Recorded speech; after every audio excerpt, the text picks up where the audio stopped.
નમસ્કાર.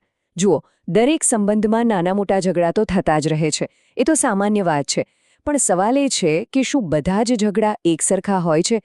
આજે આપણે એ જ સમજવાના છીએ કે એક સામાન્ય મતભેદ અને અપમાનજનક વર્તન વચ્ચે જમીન આસમાનનો ફર્ક શું છે. કારણ કે અમુક ઝઘડા સંબંધને વધુ મજબૂત બનાવે છે, જ્યારે અમુક વર્તન એને અંદરથી સાવ ખોખલો કરી નાખે છે. તો પછી એ લાઈન ક્યાં છે? ક્યારે એક સામાન્ય મતભેદ ખતરનાક અને નુકસાનકારક બની જાય છે? ક્યારે દલીલ મુદ્દા પરથી હટીને સીધી કોઈના વ્યક્તિત્વ પર હુમલો કરવા લાગે છે? ચાલો, આ ખૂબ જ અગત્યના સવાલનો જવાબ શોધીએ. સૌથી પહેલાં તો આપણે એક વાત મગજમાં સ્પષ્ટ કરી લઈએ. ઝઘડો પોતે દુશ્મન નથી. સારામાં સારા, તંદુરસ્ત સંબંધોમાં પણ મતભેદ થાય જ છે. અને સાચું કહું તો ક્યારેક એકબીજાને વધુ સારી રીતે સમજવા અને સમસ્યાઓ ઉકેલવા માટે તે જરૂરી પણ છે. આવા મતભેદ સંબંધને તોડતા નથી, પણ વધુ મજબૂત બનાવે છે. તો પછી ખરો તફાવત શું છે? બધો જ ખેલ ઈરાદાનો છે. ઝઘડા પાછળનો હેતુ શું છે? શું સમસ્યાને સુધારવાનો છે કે પછી સામેવાળી વ્યક્તિને નીચી દેખાડવાનો? બસ આ એક સવાલ જ બધું જ સ્પષ્ટ કરી દે છે. ચાલો સમજીએ. સામાન્ય સંબંધોમાં ઝઘડા પછી સમાધાન તરફ જવાની કોશિશ થાય છે. બંને જણ એકબીજાને સમજીને સમસ્યા ઉકેલવા માંગે છે. પણ જ્યારે વર્તન અપમાનજનક હોય ત્યારે ઝઘડો એક હથિયાર બની જાય છે. અહીં હેતુ જીતવાનો, કંટ્રોલ કરવાનો અને સામેવાળાને માનસિક રીતે તોડી નાખવાનો હોય છે. એટલે કે એકનો ઈરાદો જોડવાનો છે તો બીજાનો તોડવાનો. અને આ જે ઈરાદાનો ફરક છે ને, એ લોકોના વર્તનમાં એકદમ સ્પષ્ટ દેખાઈ આવે છે. ઝઘડા વખતે કોઈ વ્યક્તિ કેવી રીતે વર્તે છે એના પરથી જ ખબર પડી જાય કે તે સંબંધ સુધારવા માંગે છે કે પછી હુમલો કરવા. ચાલો, સૌથી પહેલાં જવાબદારીના મુદ્દાથી શરૂઆત કરીએ. કોઈ પણ દલીલમાં જવાબદારી કોણ અને કેવી રીતે લે છે એ બહુ બધું કહી જાય છે. જુઓ, સામાન્ય ઝઘડામાં બંને પોતાની ભૂલ સ્વીકારવા તૈયાર હોય છે. એ લોકો કહી શકે છે કે હા, આમાં મારો પણ વાંક હતો. પણ અપમાનજનક વર્તનમાં સામેવાળી વ્યક્તિ દરેક વાતનો દોષ બીજા પર ઢોળી દે છે. ભલે પછી એમનો કોઈ વાંક હોય કે ન હોય, તેઓ ક્યારે પોતાની જવાબદારી સ્વીકારતા જ નથી. હવે બીજો એક મોટો મુદ્દો. એ વિચારો કે દલીલનું કેન્દ્ર શું છે? ઝઘડો ખરેખર કયા મુદ્દા પર થઈ રહ્યો છે?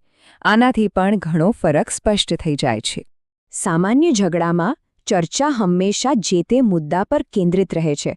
પણ અપમાનજનક વર્તનમાં મુદ્દો બાજુ પર રહી જાય છે અને હુમલો સીધો વ્યક્તિ પર થાય છે. વાત તે વ્યક્તિની કિંમત અને ચારિત્ર્ય પર આવી જાય છે. એવી જ રીતે સામાન્ય ઝઘડામાં એકબીજાની લાગણીઓની ચિંતા હોય છે.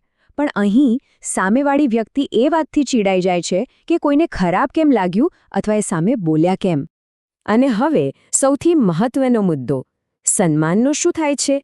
શું મતભેદ દરમિયાન પણ એકબીજા માટે માન જળવાઈ રહે છે?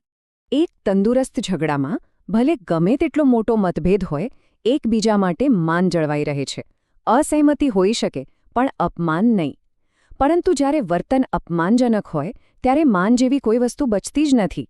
એની જગ્યાએ તિરસ્કાર, ઉપેક્ષા અને અપમાન આવી જાય છે. અને આ એક બહુ મોટો ખતરાનો સંકેત છે. આખું વિશ્લેષણ જે સ્ત્રોત પર આધારિત છે એમાં આ તફાવતોને બહુ સ્પષ્ટ રીતે બાજુમાં મૂકીને સમજાવવામાં આવ્યા છે. આ સરખામણી બતાવે છે કે કેવી રીતે દરેક મુદ્દા પર આ બંને પરિસ્થિતિઓ એકબીજાથી બિલકુલ અલગ છે, જે આખા વિષયને સમજવામાં ખૂબ મદદ કરે છે. તો સવાલ એ છે કે આ બંને પેટર્નની લાંબા ગાળે અસર શું થાય છે? આ ફક્ત એક ખરાબ દલીલની વાત નથી. આની અસર ખૂબ ઊંડી અને ગંભીર હોય છે. અને આમ સમજીએ, સામાન્ય ઝઘડો સંબંધ પર એક નાનકડા ઉજરડા જેવો હોય છે, જે સમય જતાં ભરાઈ જાય છે. પણ સતત થતું અપમાન એ ધીમા ઝેર જેવું છે. એ ધીમે ધીમે વ્યક્તિના આત્મસન્માનને અને એની પોતાની નજરમાં એની કિંમતને ખતમ કરી નાખે છે. એક કામચલાઉ ઈજા છે તો બીજું જીવલેણ ઝેર. અને સ્ત્રોતનું એક વાક્ય તો ખરેખર હચમચાવી દેવું છે.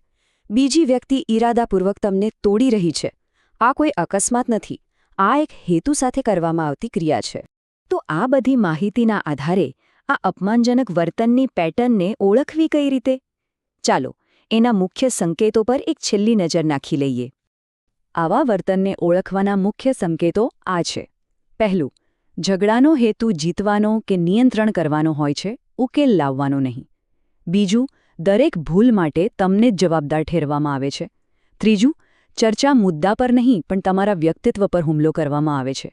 ચોથું, તમારી લાગણીઓને ઠેસ પહોંચે તો સામે ગુસ્સો કે ચીડ બતાવવામાં આવે છે. પાંચમું, અપમાન અને તિરસ્કાર એકદમ સામાન્ય બની જાય છે. અને છેલ્લે, આ બધા પાછળનો અંતિમ હેતુ તમને માનસિક રીતે તોડી નાખવાનો હોય છે. તો અંતમાં એક સવાલ. આ તફાવત જાણવો એ એક વાત છે, પણ આ જાણકારીનું કરવું શું? જ્યારે આ સમજણ આવે ત્યારે એના પછીનું પગલું શું હોવું જોઈએ? આ એક એવો પ્રશ્ન છે જેનો જવાબ દરેક વ્યક્તિએ પોતાની પરિસ્થિતિને સમજીને પોતાની રીતે જ શોધવાનો રહે છે.